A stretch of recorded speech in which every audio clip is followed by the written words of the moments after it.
Financial ratio analysis explained in 3 minutes. Sometimes it's not enough to simply say a company is in good or bad health. To make it easier to compare a company's health with other companies, we have to put numbers on this health so that we can compare these numbers with the numbers of other companies.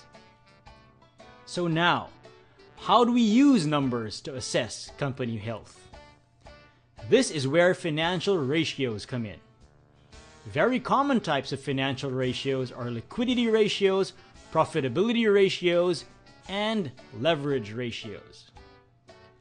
Liquidity ratios can tell us how easily a company can pay its debts so that the company doesn't get eaten up by banks or other creditors.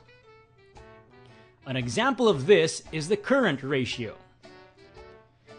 This tells us how much of your company's stuff can be easily changed into cash within the next 12 months so that it can pay debts which need to be paid also within 12 months. The higher your current ratio is, the less risky a situation your company is in.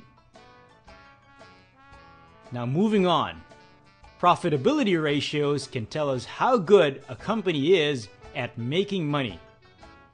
An example of this is the profit margin ratio.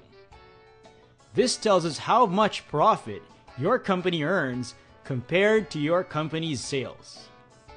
Normally, a higher number is better because you want to earn more profit for every $1 of sales that you get. And finally, what about leverage ratios?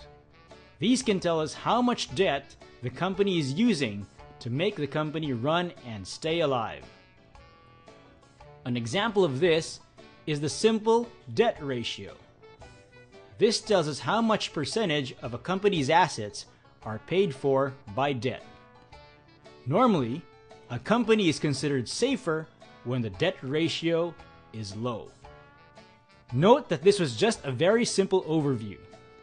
There are a lot more financial ratios and many different ways of using them, plus a lot of problems and disadvantages in using them as well.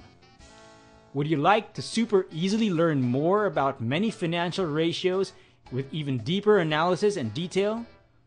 Check out my free videos at MBAbullshit.com. See you there!